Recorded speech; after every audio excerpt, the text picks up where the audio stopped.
nos vamos acercando al 22 de octubre, a la fecha de primaria. Es hoy 7 de septiembre.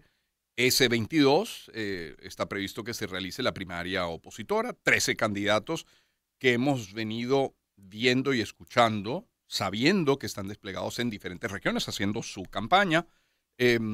Nicolás Maduro se refirió ayer, de hecho, a las inhabilitaciones, que es un tema, sino el tema en ese momento, y hasta la elección presidencial. Eh, Hoy hay un anuncio y es que la ex vicepresidenta de la Comisión Nacional de Primaria convocó una rueda de prensa para hacer algunas denuncias sobre irregularidades en el proceso de primaria. Por cierto, que tendrá que competir en audiencia con el alcalde de Baruta, porque también hoy convocó una rueda de prensa para referirse a dos directores de alcaldía detenidos por la trama de corrupción. En todo caso, y volviendo al tema político, también está Benjamín Rauseo, que ha ratificado su candidatura no a la primaria, sí a las presidenciales, en fin. De este momento, de esta foto del día de hoy, queremos hablar con Pedro Pablo Peñalosa, periodista especializado en la fuente política. Pedro Pablo, un gusto siempre escucharte. ¿Qué tal, Román? ¿Cómo estás? Buenos días. Buenos días, gracias por atendernos. Te iba a preguntar por tu visión del panorama general de esta semana, pero casi que te tengo que preguntar por tu visión del panorama de hoy a esta hora 7:13. Sí, Ah, porque han ocurrido muchas sí, cosas, ¿no? Y tú hablabas de las declaraciones de Maduro, pero también ayer prácticamente Diosdado Cabello dedicó su sí. programa al tema de las primarias, diciendo que hay una investigación que están desarrollando en la Asamblea Nacional sobre el financiamiento de las campañas, haciendo una serie de acusaciones. También han puesto sobre la mesa el uso del registro electoral, Sí. tratando de hacer ver que esto sería un tema irregular. Ahora, yo destacaría un punto, ya hablando del tema de primarias, es yo califico esta trampa, digamos así, de alguna manera, Ujú. que está allí sobre el tema de las inhabilitaciones, Sí. pero me refiero particularmente a esta discusión sobre la fórmula o el mecanismo que se emplearía para buscar a un sustituto para dar candidato en caso de que gane un inhabilitado. Sí. Y lo califico de trampa porque si bien por una parte, obviamente, tanto los partidos políticos como los candidatos en sus contactos, en sus discusiones, tienen que estar, digamos, tomando en cuenta todos los escenarios, y uno es este, ¿no? Ujú. El tema de qué hacer en caso de que el candidato que resulte electo no le permitan inscribirse, postularse para la elección presidencial, pero también tiene el efecto, esa discusión, de que dependiendo de cómo lo lleves a la opinión pública, pues bueno, puede dar un impacto negativo. Ujú. Uno de ellos, por supuesto, es incluso en la participación, es decir, gente que diga, bueno, pero Claro, ¿para qué voy a votar claro. si en lugar de respaldar a ese candidato ya se está buscando un sustituto a esta hora, sin que todavía se haya dado la elección? Hay que decir, por cierto, que frente a esto, la respuesta que ha habido de la Comisión de Primaria y de la Plataforma Unitaria ha sido, bueno, la que se esperaría, que es decir, que van a respaldar y van a apoyar al candidato que resulte electo. Claro. Pero como te digo, tiene ese efecto, esa discusión, tanto así que incluso aquellos que lo han manifestado abiertamente, caso Enrique Capriles, bueno, cuando recibe el apoyo de Rosales, lejos de señalarse que, digamos, la importancia de ese apoyo Ujú. desde el punto de vista de la estructura, de la Claro. organización, por lo que significaría, por ejemplo, en estados como Zulia, el respaldo de un partido como Un Nuevo Tiempo, bueno, ya más bien se ve que Rosales, digamos, asoma como una especie de bateador emergente allí, ¿no? Que está en el círculo de espera, que sería un candidato Capriles que ya tendría reemplazo, por esa vía que vendría con reemplazo. Sí. Entonces, te genera mucho ruido, ¿no? Sí. Al final en esta discusión, por el tema de las inhabilitaciones y qué hacer en ese escenario. Como digo, es claro que tienen que plantearse todos los mecanismos, todas las Ujú. vías, Ujú. no te puede sorprender ningún escenario, y menos uno como este que está ya, digamos, bastante cantado. Ayer insistían tanto Maduro como Cabello en que los inhabilitados no podrán participar Ujú. en la elección presidencial, pero repito, también tiene ese elemento que depende como lleve esa discusión. Se habla mucho del caso Barinas, pero el caso Barinas no se dio previo, no se creó un mecanismo previo, sino que una vez no se pudo postular o no se reconoció el triunfo de Superlano, pero bueno, se buscaron otras alternativas, y recordar que además fueron eliminando candidatos. Sumaría un elemento más, recordar que aquí ya ha habido voceros de oposición que han dicho que incluso en un escenario como el de Nicaragua, Ujú. un escenario extremo de esas características, bueno, igual hay que participar en la elección. Yo creo que aquí al final eso es lo fundamental, que todos los que están participando en este proceso y ya lo han firmado así, pero que lo ratifiquen permanentemente, bueno, se comprometan con la línea o con la vía electoral para buscar el cambio político en el país, y eso, por supuesto, bueno, va abriendo caminos también para que haya negociaciones, entendimiento entre los diferentes factores que están participando en este proceso. Claro. Ahora, ¿qué tema el de las inhabilitaciones? Porque las dos personas con mayor opción a ganar la primaria, ambas Sí. están inhabilitadas y no parece verse en el horizonte inmediato que se pongan de acuerdo para qué hacer con respecto a sus candidaturas. Pero es que, como bien has dicho, principales voceros oficialistas hablan de las inhabilitaciones, dicen que esos candidatos no se van a poder inscribir, pero es que propios candidatos a la primaria, ejemplo del Sasso Lórzano, dice que los votantes tienen que considerar a la hora de votar la situación de cada candidato, si está inhabilitado o no está inhabilitado. Entonces, de donde venga, hay que atenderlo, pero de donde venga la posición y la opinión que tengas con la inhabilitación, al final genera división, pone en evidencia la división y sobre todo genera eso, desmotiva a la participación, ¿no?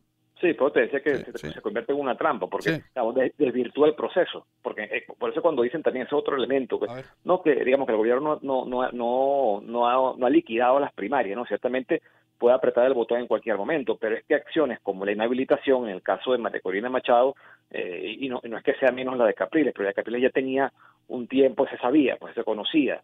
La de María Corina Machado se conoce ahora, que la anuncian, y entonces, claro, eso tiene un impacto porque está sacando de juego, en teoría, o está inhabilitando a quien está encabezando las encuestas, ¿no? O sea, las encuestas que son públicas. Entonces, pues bueno, eso tiene un efecto que termina también desvirtuando de alguna manera el proceso, porque aquí entonces la pregunta es, ¿estás eligiendo el candidato que va a poder postularse, o esto más bien apunta al proceso a que va a servir para la reconfiguración del liderazgo de la oposición?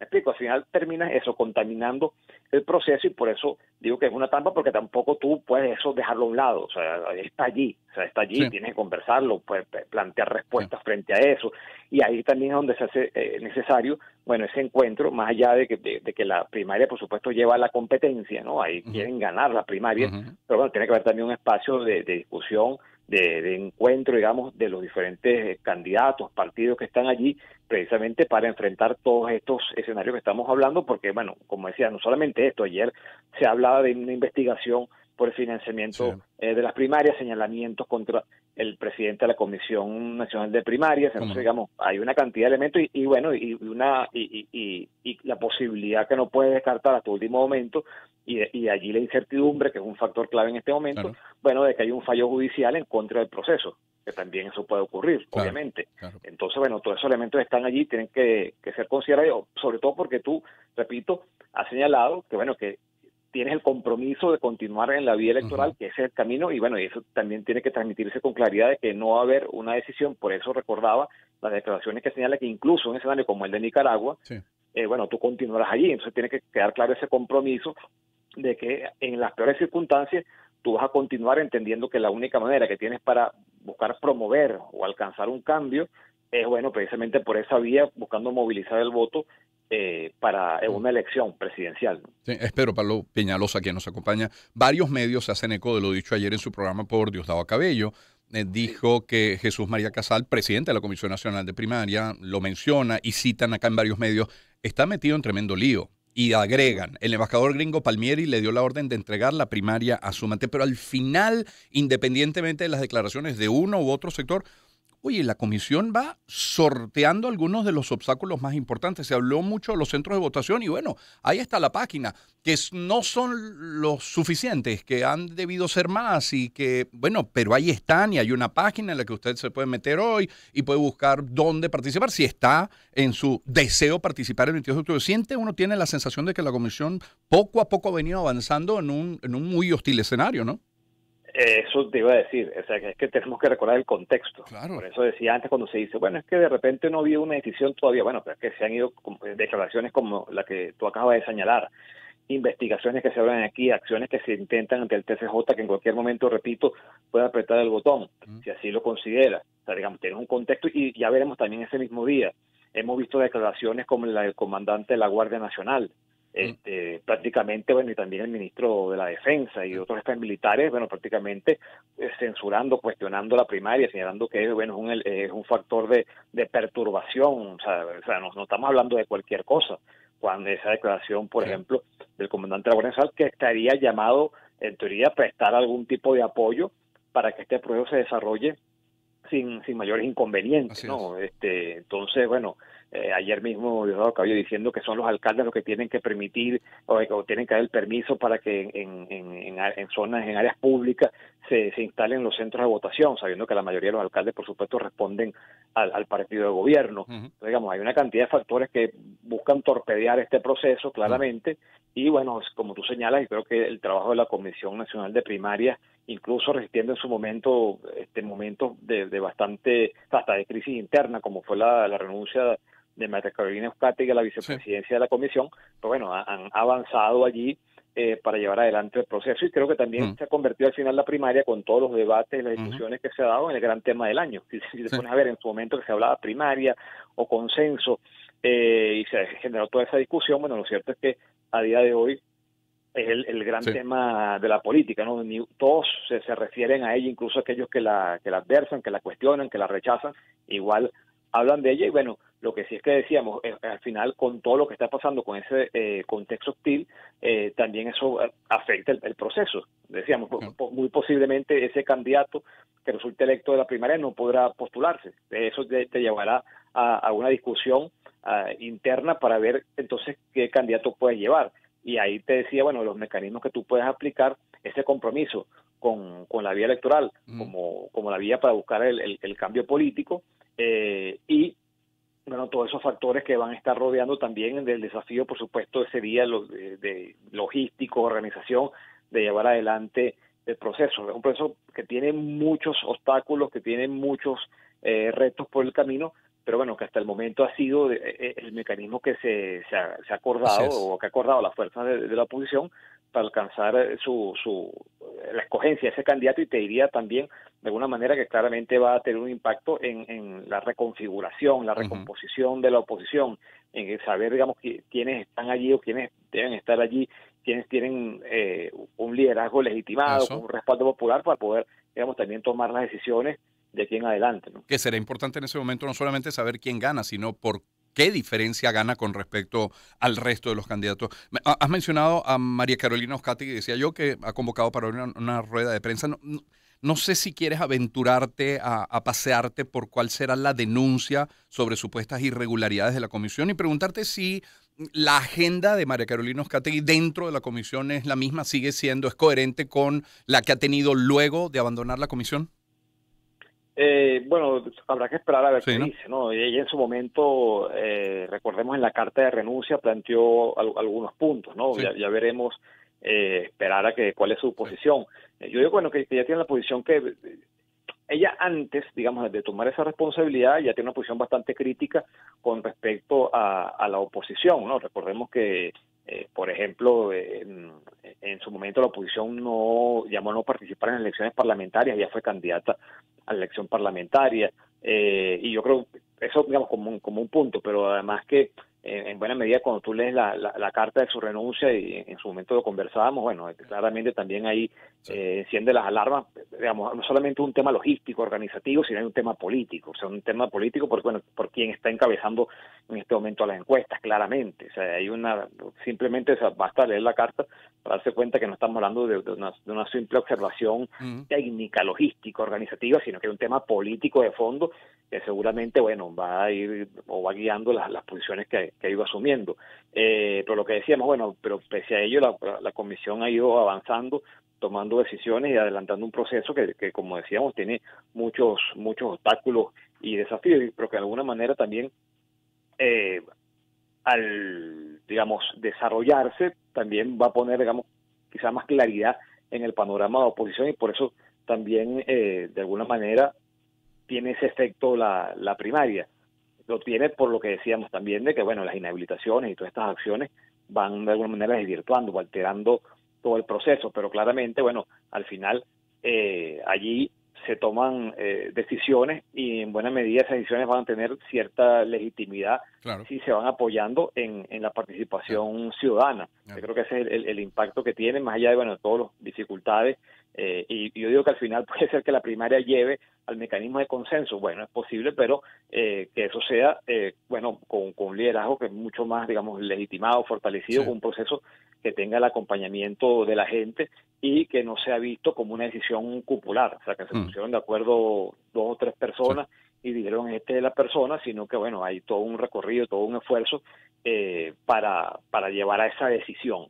Porque, claro, el desafío, repito, es muy grande, pero también, es la situación que enfrenta la oposición, es su realidad. O sea, no era fácil sentarse, si lo hubiera sido, si hubiese existido ese mecanismo por un espacio de conducción política que sirviera para la discusión y de ahí surgiera un nombre, y además con una posición, una plataforma, digamos, con un reconocimiento, una legitimidad, que fuera una cosa, digamos, incuestionable, seguramente hubiera surgido allí un nombre por esa vía, pero no es así. Entonces, la realidad de la oposición es muy distinta, es de fragmentación, es de enfrentamiento, es de mucha, digamos, crispación, y obviamente entonces se apela a este mecanismo buscando que tenga cierta legitimidad, apoyo popular, que la gente se involucre en la decisión. De alguna manera, eso obviamente es complejo, pero también es un reflejo, repito, de la realidad de la oposición. Sí. Mencionaste, ya para terminar con esto, Pedro Pablo Peñalosa, nuestro invitado, mencionaste la palabra claridad. Tiene ya varios días operando el nuevo CNE, sus nuevos integrantes, pero fecha de elección presidencial aún no hay, ¿no? No, todavía eso no. De hecho, además, eso era como parte de la negociación, que también públicamente, al menos, al margen de que pueda seguir tras bastidores, pero en principio digamos, no había otro anuncio, ¿no? Sí. Y ese es uno de los elementos que se ha planteado, el tema del cronograma electoral, pero es que es un tema, igual que muchas otras cosas, para no decirle todas, que en realidad eso no depende del CNE, es una decisión que no se va a tomar en el CNE. Sí. Es una decisión que no tomará Amoroso, la anunciará. La anunciará en su momento, como hará otros anuncios, pero ni eso, ni la participación de la observación internacional, eso no pasa por el CNE, eso no pasa por Amoroso, son decisiones que se toman en otras instancias. Ya hemos escuchado las declaraciones de Jorge Rodríguez al respecto, del propio Maduro, del propio Cabello, pero ya veremos, porque obviamente eso forma parte de su negociación con la comunidad internacional, no solamente con los factores internos, o diría que más bien no con los factores internos, sino buscando de alguna manera tender puentes, reconocimiento, legitimidad por parte de la comunidad internacional. Pero es que eso no responde a un CNE que sabemos que está controlado por la mayoría del oficialismo, y ellos ahí servirán, harán su trabajo al momento de anunciarlo, pero es un espacio de decisión claramente, ¿no? Pedro Pablo, muchas gracias por atendernos esta mañana, ¿eh? No, gracias a ti, un gran abrazo. Feliz día, que estés muy bien. Pedro Pablo Peñalosa, periodista especializado en La Fuente Política. Son las 7:30 de la mañana, permítame en publicidad hablar